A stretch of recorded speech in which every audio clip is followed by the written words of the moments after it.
عزو سلامتنا تقبلوا فنونات كاتاتلو خبرات تعزبتنا نلوم ربو 10 سنة 2026 تدلوا حدش زيناتات حزلكم قريبا لكم مقتالكم بخبر عدم فلما كانت تاتو وطبعا متحبار ايرتران قبطن ناب حدش معرف قدماء مينستر أبا حمد ناب هندي ناينكو حقوسكم ملقتي أما حلاليفو حيلا اير إيتيبيا نايو سناسن ايرترا زلقو خمزاتو تحبيرو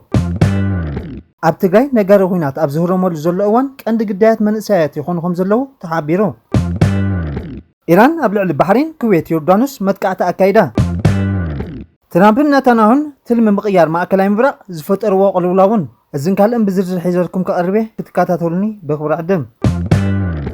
ፕሬዝደንት ኢሳያስ አፈወርቂ ኣብ መትረብ ስዊት ዕዙዝ ዑደት ገይሩ ኣብ ቦምበር ቁጠባዊ ዞባ መትረብ ስዊት ዋሊድ ጋማል አልዲን ንፕሬዝደንት ኤርትራ ኢሳያስ አፈወርቂ ምስኦም ዝነበሩ ላዕለዎት ልኡኻትን ኣብቲ ኣብ ሶክ ዝርከብ ዋና ቤት ጽሕፈት እቲ ቁጠባዊ ዞባ ብምቕባል ኣዘራሪቡ ኣብቲ ኣኼባ ኣብ ሓበራዊ ረብሓት ዘለዎም ጉዳያት ቁጠባዊ ምትሕባርን ንምግባርን ኣብ ዞባ ስዊት ዘለዉ ሰፋሕቲ ናይ መወፍሪ ዕድላት ምትእታውን ሰፊሕ ምይይጥ ኣካይዱ حلف التزوبا جمال ألدين التزوبا أبكلتي أو وجنات مترب سويت زلوا استراتيجي كوبوتا بنات أهجروا سمعت نقدي زد الجف مخانن ناب كلهم عالم عداقات بقليل متصح كم زحجزن أرديو متأثر ودبات أمونجو اندستريالاو زوباتات أما أكلاي بحرن أي حبارن زلوا استراتيجي كوي ودبات زلوا دلول متأثريو حيل سب فلو سلطنة تكنيكو حيل سب بتوادر واجا مهلاو قليلا سررها نأوفرتي كنت فاقول قلو زب نحك إنيا حدا مسكوت ناي وفر هاو مفتارن عوات وفري إزون بلجاتات زياتون اتقابت زوبا زحلفو 4 عامتات راي كبابا 16 بليون دولار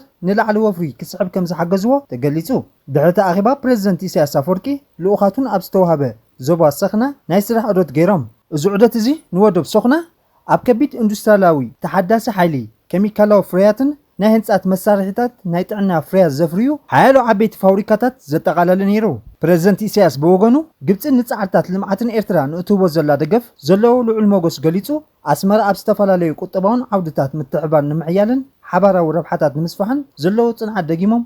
ኣረጋጊጹ እዚ ናይቲ ፕሬዝደንት ዑደት ምስቲ ኣብ ዘቐረበ እዋን ኣብ መንጎ ኤርትራን ግብፅን ዝተፈረመ ናይ ባሕሪ መጓዓዝያ ምትእሳር ወደባት ቀይሕ ባሕርን ስምምዕ ዝተኣሳሰር ኮይኑ ንጸጥታ ዞባ ቀይሕ ባሕርን ስልታዊ ቀረብ መስመር ንግዲ ዓለምን ኣብ ምሕላው ክልቲአን ሃገራት ዘለዎን ሓበራዊ ራእይ ዘንጸባርቕ እዩ ቀዳማይ ሚኒስተር አብ አሕመድ ንቀዳማይ ሚኒስተር ህንዲ ናድሬና ሞዲ መልእክቲ እንኳ ዓደስ በለካ ኣመሓላሊፉ ቀዳማይ ሚኒስተር አብ አሕመድ ንቀዳማይ ሚኒስተር ህንዲ ኣብ ታሪኽ እቲ ሃገር ነዊሕ እዋን ዘገልገለ መራሒ ብምዃኑ መልእክቲ እንኳ ሓጎሰካ ከም ዘመሓላለፉ ተገሊጹ ተቀዳማይ ሚኒስተር ኣብ ማሕበራዊ ምትእስሳር ገጹ ኣብ ዘመሓላለፎ መልእክቲ ኣበይ ሓወይን ክቡር ፈታዊን ናድሬና ሞዲ ኣብ ዓለም እቲ ዝዓበየ ኣዝዩ ቅኑዕን ዝኾነ ማሕበረሰብ ዲሞክራሲን ዘላቓይ እምነትን ብምርካብ ንህንዲ ብራእይን ቆራጽነትን ተኸታታሊ 3 ዘመናት ዲሞክራሲያዊ ስልጣን ብምምራሕ ንዘመዝግቦ ታሪኻዊ ዓወት ተሰማዕና ሓጎስ ይገልጽ ኢሉ ናትካ ኣመራርሓ ብሚልዮናት ንዝቑጸሩ ዜጋታት ካብ ድኽነት ዘውፅአን ዲጂታላዊ ህዝባዊ መሰረት ልምዓትን ብዝለዓለ ብርኪ ዘስፋሕፍሐ ቅድሚ ሕጂ ተራእዩ ዘይፈልጥ ዕቤት መሰረተ ልምዓትን ብምምጻእ ቁጡፍ ምንቅስቓስ ኢኮኖሚያዊ ዝተረኽበሉ እዩ ክብል ሓቢሩ ቀዳማይ ሚኒስተር ሞዲ ብተኸታታሊ ንኽፋል ዓለም ደቡብ ግሎባል ሳውስ ጠንካራ ድምፂ ኮይኖም ከም ዘገልገሉ እውን ኣረዲዩ ሓይሊ ኣየር ኢትዮጵያ ናብ ወሰናስን ኤርትራ ዘሊኡ ከም ዝኣተወ ተሓቢሩ ዝሓለፉ ሓደ ሰሙን ኣብ ልዕሊ ሓይልታት TDF ክልተ ግዜ መጥቃዕቲ ዘካየደ ሓይሊ ኣየር ኢትዮጵያ ሕጂ ድማ ካብ ውሽጢ ልኡላዊ ግዛኣት ኢትዮጵያ ናብ ኤርትራ ተሰጊሉ ዝብል ዜና ተሰሚዑ ኣሎ ፕሬዝደንት ኤርትራ ኢሳያስ አፈወርቂ ናብ ግብፂ ንዝሓለፉ 3 መዓልታት ናይ ስራሕ ምብፃሕ ንምክያድ ካይሮ ምስ ገሸዩ ኢትዮጵያ ድሮናታ ናብ ኤርትራ ከም ዘሰሃገረት ተንታኒ ሰላምን ጸጥታን ቀና ኣፍሪቃ ፓኪስታናዊ ሳጂድ ናዲ ገሊጹ ሰራዊት ኢትዮጵያ ኣብ ልዕሊ TDF ሰሜናዊ ምዕራብ ከባቢ ሽራሮ ዝሓለፈ ሶኒ ድማ ኣብ ዶባት ምዕራብ ትግራይ መጥቃዕቲ ድሮናት ፈጺሙ እዩ بوغن كلل بينشانغل قمز دما بشم حالتات RSF مدقعت درونات تتصبصيمم እዮም እቲ ዳዕረዋይ ዳህሳስ ድሮናት ኢትዮጵያ ኣብ ልዕሊ ክልል ኣየራት ኤርትራ ድማ ኢትዮጵያ ቴክኖሎጂ ኩናትን ስለያን ልዕለና ኣብ ምርጋጽ ክመጻን ዝኽእል ሓደጋታት ድሕነት ናይ ምፍሻስ ስጉምቲ ትወስድ ከም ዘላዩ እቲ ተንታኒ ሓቢሩ ዘሎ ኢትዮጵያ ንመንግስቲ ኤርትራን ጀነራል ዓብደልፈታሕ አልቡርሃን ናይ ሱዳንን ንጉጅለ ዕጡቃት ኢትዮጵያ ብምሕጋዝ ዝኸሶም ዘሎ ኮይኑ ድሕሪ መረፃ ቁልዕ ወታደራዊ ስጉምቲ ጀሚሩ ምህላው እቲ ተንታኒ ፖለቲካ የመልክት ኣብ ትግራይ ነጋሪት ኩናት ኣብ ዝህረመሉ ዘሎ እዋን ቀንዲ ግዳያት ናይቲ ኩናት ኮይኖም ዝጸንሑ መንእሰያት እትኽልል ብብዝሒ ካብ ትኽልል ይሃድሙ ከም ዘለዉ መደበር ሬድዮ ጀርመን ዘውፅኦ ጸብጻብ ኣመልኪቱ እዛ ኣብ ቀረባ እዋን ዝተረኣየ ጃምላዊ ስደት መንእሰያት ፖለቲካዊ ምፍላይ ብስጭት ውድቀት መሪሕነትን ካብቲ ድሌታት ህዝቢ ምርሓቕን ንጹር መርኣያ እዩ ኣብ ዘቐረበ እዋን ኣብ ሽራሮ ዝተፈጸመ መጥቃዕቲ ሰብዓ ኣልቦ ነፈርቲ ካብ ርእሲ ከተማ ክልል መቐለ ወጻኢ ዝካየድ ዘሎ ጉዱድ ወታደራዊ ምልመላ ስዒቡ መንእሰያት ብዝኾነ ይኹን ዋጋ ናብ ማእከል ሃገር ብፍላይ ኣዲስ ኣበባ ይሃድሙ ኣለዉ። እዚ ናይ ምህዳምን ውሳነ እዚ ቀሊል ናይ ፍርሒ ተግባር ጥራይ ዘይኮነስ ትማሊ ምስቶም ዘስጉኡኒ ሓይልታት ክሰርሕ ኣይደልን እየ ከምኡውን ደጊመ ክቃለስ እኹል ምኽንያት የብለይን ዝብሉ ሓያል ሞላላውን ፖለቲካውን ስነ ሞጎታውን ዝተመርኮሶ ኾነ ኢልካ ምእባይ እዩ። ንፖለቲካዊ ኩነታት ብቐረባ ዝከታተሉ ተንተንቲ ትኽልል ከም ዝሕብሮ ድሕሪ ስምዕ ሰላም ፕሪቶርያ ኣብ ፖለቲካዊ ትግራይ ተላዒሉ ዘሎ ስልጣን ቃልሲ ነቲ ሕብረተሰብ ኣብ ተስፋ ምቑራፅ ኣትይዎ ኣሎ ይብሉ። ፖለቲካዊ ሓይልታት ትኽልል ናይ ገዛ ርእሶም ፖለቲካዊ ህልውና ንምሕላው ሓድሽ ናይ ኩናት ሃዋህው ክፈጥሩ እንከለዉ ሓይሊ መንእሰያት ግን ነዚ ፖለቲካዊ ቁማር ተወሳኺ ዋጋ ክኸፍል ፍጹም ፈቓደኛ ኣይኮነን። ኣብ ከባቢ መጻበዪ ሄርሙዝ ዝወደኣ ሄሊኮፕተራት ሰራዊት ኣሜሪካ ብኢራን ከም ተሃርማን ሕነ ከፈዱ ምዃኑን ፕሬዚደንት ኣሜሪካ ገሊጹ ነይሩ እዩ። እቲ ሄሊኮፕተር ብሶኒ ምሸት ተሃሪማ ከም ዝወደቐ ዝተነግሮ ዶናልድ ትራምፕ ምላሽ ክህብ ግድነት ምዃኑ ኣጠንቂቑ ኣሎ። በቲ ዓቢ ሰራዊትና ከም ተሓበረኒ ትማል ለይቲ ኢራናውያን ንሓንቲ ካብ ምዕቡላት ኣፓቼ ሄሊኮፕተራት ኣብ ልዕሊ መጻበዪ ሄርሙዝ ንሓለዋ ተዋፊራ እንከላ ሃሪሞም ኣውዲቖማ ኽብል ኣብ ማሕበራዊ መራኸቢታት ጽሒፉ። እንታይ ዓይነት ግብረ መልሲ ከም ዝህብ ግን እቲ ኣሜሪካዊ መራሒ ኣየነፀረን። ቅድሚ ትራምፕ ነቲ ሓበሬታ ምውፅኡ ኣብ ኤክስ ዝፀሓፈ ላዕለዋይ ኢራናዊ ተደራዳሪ መሐመድ ባጋር ቃሊባፍ ብወገኑ ብቋንቋ ዲፕሎማሲ ኢና ንመርፅ እንተኾነ ግን ካልእ ብቋንቋ እውን ብንጹር ንዛረብ ኢና መብፃዕኹም ጥሎሙ ናብታ ኣፀቢቕና ንመልኩ ቋንቋ ክንሰግን ኢና ኽብል ጉልባብ መጠንቀቕታ ሂቡ። ዝተወጣኸየ ፈረሲኻ ትጋልብ። ኣብታ ኣብ ገማግም ዖማን ዝወደቐት ሄሊኮፕተር ዝነበሩ ክልተ ኣብረርቲ ብሂወት ብፍሉይ ስርሒት ከም ዝደሓኑ ሰራዊት ኣሜሪካ ሓቢሩ ነይሩ እዩ። ንፈለማ እዋን ብማያዊ ሰብ ኣልቦ ነፋሪት ሲድሮን ስርሒት ምድሓን ዝፍጸም ዘሎ ማእከላይ እዚ ሰራዊት ኣሜሪካ ሴቲኮም ኣብ ዘውፅኦ መግለጺ እቶም ወታደራት ኣብ ውሽጢ 2 ሰዓታት ዝግመት ግዜ ድሒኖም ኣለዉ፣ ኣብ ጽቡቕ ኩነታት ድማ ይርከቡ ኢሉ። እታ ኣቻፔ ተባሂላ ትጽዋዕ ሄሊኮፕተር ኣብ ገማግም ዖማን ንሓለዋ ዞባዊ ማያት ተዋፊራ ኣብ ዝነበረትሉ እዋን ተሓምሺሻ። ኣብቲ ናይ ምድሓን ስርሒት ሓይሊ ባሕሪ ናይዚ እዝን መበል 82 ኣየር ወለድ ክፍለ ሰራዊትን ከም ተሳተፉ መግለጺ ሴቲኮም ይጠቅስ። ምውዳእ ናይታ ሄሊኮፕተር ነቲ ኣብ መንጎ ዋሽንግተንን ቴሄራን ዝካየድ ዝጸንሐ ዝርርብ ንድሕሪት ከይመልሶ ስጋኣት ፈጢሩ ኣሎ። ብተወሳኺ ትራምፕ ምስ ኢራን ኣብ ስምዕ ንምብጻሕ ተኽእሎ ከም ዘሎ ገሊጹ። ፕሬዚደንት ኣሜሪካ ዶናልድ ትራምፕ ኣብ ውሽጢ መዓልታት ምስ ኢራን ስምምዕ ክግበር ምዃኑ ዳግማይ ተዛሪቡ። ትራምፕ ሃገሩ ምስ ኢራን ካብ ወርሒ መጋቢት ጀሚሩ ብውሕዱ 37 ግዜ ናይ ስምምዕ ከም ዝቐረበትን ሓበሬታ ሂቡ ከም ዝጸንሐ ጸብጸባት ይሕብሩ። ትራምፕ ብ9 ሰነ ንጋዜጠኛታት ኣብ ዝሃቦ መግለጺ እቲ መስርሕ ዘተ ኣብ ጽቡቕ ኩነታት ከም ዘሎ ብምጥቃስ ብውሕዱ ኣብ 2 መዓልቲ መዕለቢ ክረክብ እዩ ክብል ገሊጹ። ትራምፕ ግጭት ኣሜሪካን እስራኤልን ኢራንን ብ28 ለካቲት ምስ ተወልዐ ድሕሪ 3 ሰሙናት ብ23 መጋቢት ብዛዕባ ስምምዕ ምስ ኢራን ዝተዘረበላ ፈላመይቲ መዓልቲ እያ ነይራ። ትራምፕ ዘይግመትን ኣብ ባይታ ዘየለ ሓበሬታ ዝህብን ብምዃኑ ተንተንቲ ሕጂ እውን እቲ መግለጺ ብጥርጣረ ዓይኒ ይርእይዎ ከም ዘለዎም ተንተንቲ የገዝቡ። ብተወሳኺ ሚኒስትር ጉዳያት ወጻኢ ኢራን ዓባስ ኣራግቺ ኣብ ዘውፅኦ መግለጺ ኣብ ጥቓ ደቡብ ኢራን ዝርከቡ ሓይልታት ወጻኢ ብሰንኪ ሰብኣዊ ጌጋታት ሓደጋ ወይ ናይ ገዛ ርእሶም ተግባራት ናብ ግጭት ናይ ምስሓቡ ሓደጋ ከም ዘለዉ ብምሕባር ነቲ ሓደጋ ንምንካይ ካብቲ ከባቢ ክወፁ ኣተሓሳሲቡ። ኢራን ኣብ ዝርርብ ሰላም ምስ ዋሽንግተን ላዕለዋይ ተደራዳሪ መሐመድ ቃሊባፍ ብዛዕባ ሓነ ምፍዳይ ኣጠንቂቑ። ዋላ እኳ ቋንቋ ዲፕሎማሲ እንተመረፅና ካልኦት ቋንቋታት እውን ንፈልጥ ኢና፣ ስምዕኩም እንተ ኣፍሪስኩም ዝከኣለና ክንገብር ኢና ክብል ገሊጹ። እዚ ወታደራዊ ስጉምቲ ኣሜሪካ ሓይልታት እስራኤል ኣብ ላዕሊ ደቡባዊ ክፋል ሊባኖስ መጥቃዕቲ ብምፍጻም ዞባዊ ወጥሪ ኣብ ዝለዓለሉ እዋን እዩ ዝፍጸም ዘሎ። ኢራን እስራኤልን ካብ ዝሓለፉ ሰሙን መወዳእታ ጀሚረን ኣብ ተኸታታሊ ቀታሊ ግጭት ተጸሚደን ኣለዋ። ፕሬዚደንት ትራምፕ ክልቲአን ሃገራት ነዚ ዞባዊ ኩናት ንምቁራጽ ዝያዳ ዝርርብ ካብ ሓደጋ ከይወድቕ ብግልፂ ተኽሱ ደው ከብላ ፀዊዑ ነይሩ እዩ። ብተወሳኺ እስራኤል ኣብ እዋን ስርዒት ምጉርማም ኣንበሳ አንጻር መደበር ኒውክሌር ኢራን ዝተፈለየ ስትራቴጂ ክትመርጽ ነይርዋ ክብል ሚኒስትር ምክልኻል ነበር ዮአብ ጋላት ብቅድሚ ትማል ሶኒ ምስ ኤፍኤም ኣብ ዝገበሮ ቃለ መሕትት ገሊጹ።